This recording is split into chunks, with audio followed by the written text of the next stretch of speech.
Now let me cover one last topic before we go, which is to talk about a very relevant current policy topic, which is water shortages. How many Californians we have here?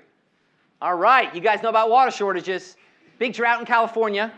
What do we do about water shortages? Well, typically, what governments like California's have done has said when there's not enough water, we are going to limit how much water you can use. You can only shower this many times. You only basically this many gallons per household per day. We're going to limit how much water you can use. Okay? That has several problems. Californians, what problem does that have? Let me hear it from a Californian on this one. What problem does that have? Come on, you're not shy people. Yeah. Yellow grass. Yellow, well, it has the problem that basically people's lawns don't look nice. Now, so there's a sort of social trade-off of on the one hand, yeah? There's also people painting their grass now. Painting the grass. Oh, green. That's not necessarily good for the environment. What else? What else? Yeah? Towns that have more money will use more water. No, exactly the opposite, because we're limiting the quantity.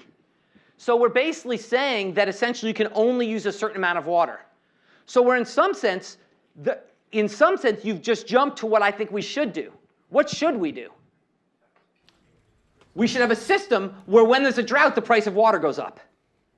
So the market essentially works to allow that unpriced resource to have a price. The problem with that is then rich people get more water. So with the current system, if you just limit it, everybody gets the same water. But the problem with that is, let's say I'm a dirty single guy. I'm like a programmer in Silicon Valley. I just live in my house and I just program and I never shower and stuff like that. And you've given me enough gallons, I don't use my gallons. I don't have a lawn, I don't shower. Okay, I don't use my gallons. Whereas let's say you're this family that's got a lawn you care about and a big family, you're not getting enough. That's an inefficient allocation. Okay? We should let the family have more and the programmer have less. Well, how do we do that? We do that by letting a price mechanism work. The family should have to pay more to the programmer, so they should have to pay more, and the programmer has to pay less, depending how much water they use. So essentially what we could say is when water's plentiful, we don't have to do this.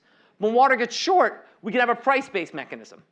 With the cost that was raised here, that means that the poor guy is going to have a harder time affording water in a drought, and maybe that's unfair. So that's, once again, the equity efficiency trade-off. The one solution, which is to simply say, look, everybody gets the same, that's inefficient because some people don't want it and some people want more.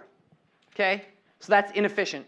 The other solution, which is let the price adjust, is unfair because rich people get more water than poor people, and we have to figure out how to resolve that trade-off. That's the trade-off.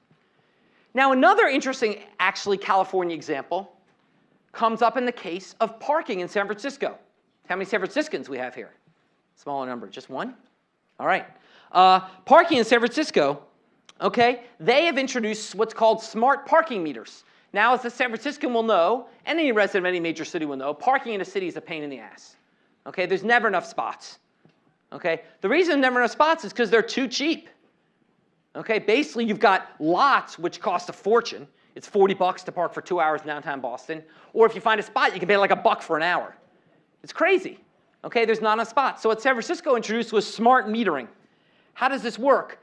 They actually measure the occupancy rate of the spots in the block. And as the block gets more full, the price of the spots goes up.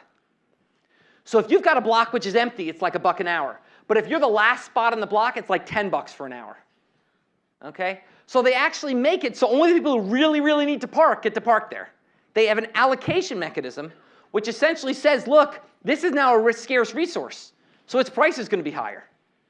So by doing so, they fairly allocate the spots people need them the most and make sure that if you've got, like, delivering a baby, you need a spot in front of the hospital, that's there for you.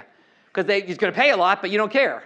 Okay? So basically, once again, that's another way of doing it. Once again, there's equity concerns. The rich guys get to park in downtown San Francisco and the poor guys don't. But it's a way to make sure that the market clears in an efficient way. Okay? Why don't we stop there, and we will come back on Wednesday and talk more about supply and demand.